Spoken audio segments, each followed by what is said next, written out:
Yo, what's going on, everybody? Welcome back to the channel, and it is me. They call me Heat. I don't know why I did that, man. I don't know. So today, of course, I'm gonna be chopping up this joint. I have a sample by Martin Botcher called Strangers. I found this sample and I was like, man, this section right here, like the whole sample is really dope, but just the section that I heard, I really wanted to mess with it and see what I could do. So let's go ahead and get into the video. Make sure you guys subscribe to the channel, hit that bell button down there as well, so you don't miss any more of these videos. Make sure you guys follow me on Instagram at They Call Me Heat. Follow me on Twitter at _ They Call Me Heat. Follow me on Facebook as well, Producer Young Heat, or facebook.com/They Call Me Heat. You'll find me on there. All right, y'all. So let's go ahead and get into the video. Let's chop this sample, add these drums, and get funky with this bass line. All right, let's go.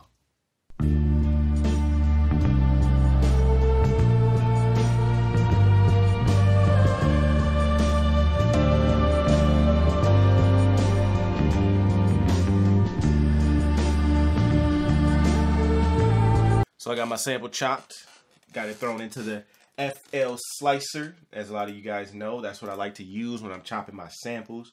I'm gonna throw it into the mixer, do my little thing here, throw some EQ on it, and you know, just drop the low end a little bit here.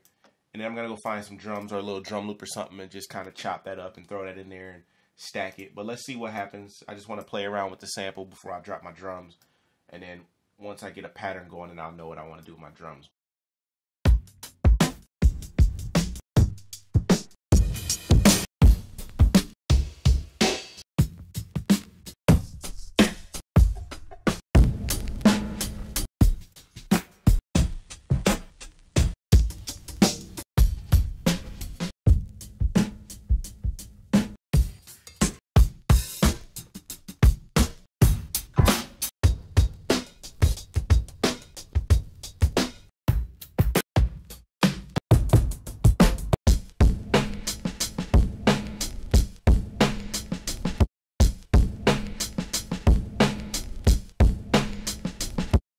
Alright, so I found this drum loop,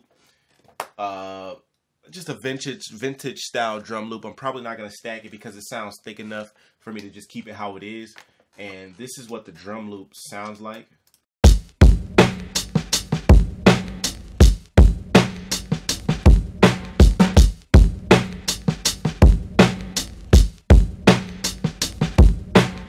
So I'm at 162 BPMs, and I time stretch it to fit that tempo. And then I took the sample and I pitched it down 200, down like 200 cents or whatever, just to kind of see what it sounds like. I may end up pitching it back up, but we'll see what it sounds like when I throw it over the drums. And then you guys let me know what you think. All right.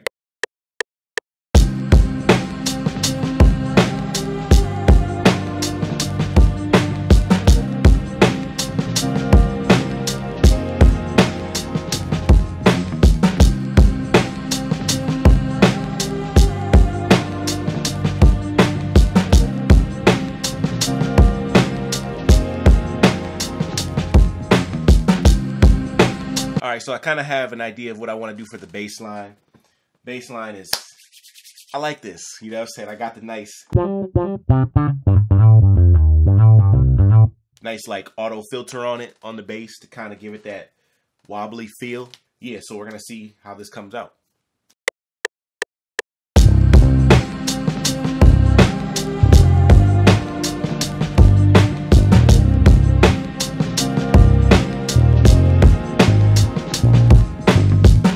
So what I did also, what I stacked the kick on top of the drum loop, threw the bass line in there, kind of made some changes to just the last part, just a couple notes I made changes to, nothing major.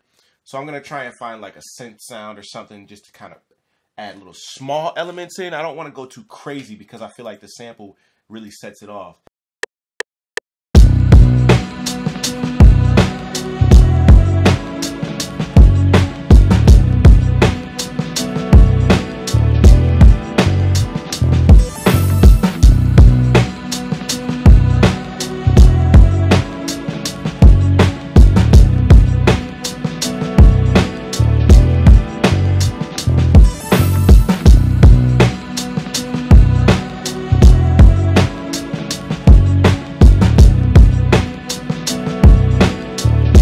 And just a quick tip for y'all, for you guys that out there that can't afford, you know, an SP404, or even if you have an SP404 and you don't feel like going through the, you know, you just want to see what it sounds like, you know, just running some of the effects through the 404.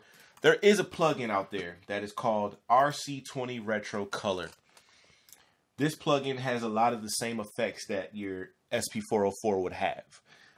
So what I do is now, since I've discovered this, is now what I can do is I can use this plugin to give me some of the same effects as the SP404 does, like the vinyl sim, you know, with the wobble kind of effect on the sample. So that's what I'm using for this right now, just to kind of give it that sound. It's by XLN Audio, and it's called RC20 Retro Color. And it has a lot of different things like noise, vinyl noise, distortion. You can use it on kicks and 808s, things like that, to bring the distortion out. It has what's called digital, just to kind of, you know, make it cleaner. It has space, which is reverb. Has magnetic, which is for like your typical tapes. You know, how the magnets run on the tapes. But it's just a lot of different effects that, you know, you can emulate, you know, without having to go out and buy all the expensive, you know, tape things. Although you won't get the same color, even though it's called retro color, you won't get the same warmth, the same color as it would if you were using, let's say, a tape recorder or an SP404 or an old vintage sampler, because it just won't work. But so that's what I'm using. I'll kind of solo this and show you guys what I did with the sample. So this is the sample without the effect.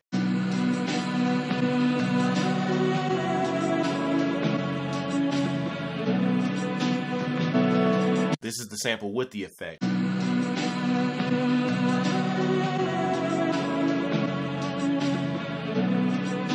It kind of has a little like wobble effect to it. It's not very apparent because I don't want it to sound too up front. But you can kind of tell there's a little wobble to the sample, you know, versus what it was sounding like prior to this effect being on there. So just a quick tip for you guys. So one last element that I do want to add in, I found this like this little lead sound, which is dope. I do kind of want to put it in and kind of tuck it. I don't know if I'll end up keeping it in. I do feel like this is the last thing that I want to add to it because this beat doesn't really need a lot going on.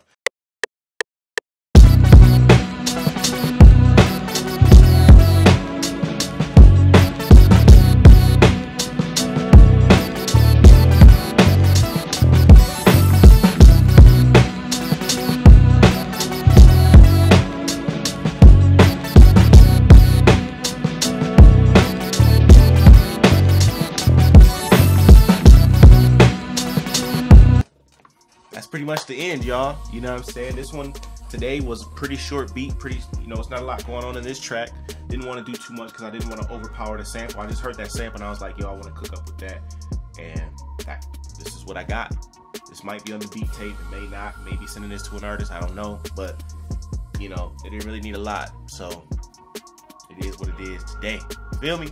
But anyway, I hope you guys liked the video. Make sure you give it a thumbs up. Make sure you subscribe and hit that bell button. I know a lot of you guys been telling me that you were missing the videos, so make sure that you you know, hit that bell button so you don't miss them, so that when I premiere these videos and things like that, you guys know about it, okay? So, till next time, y'all.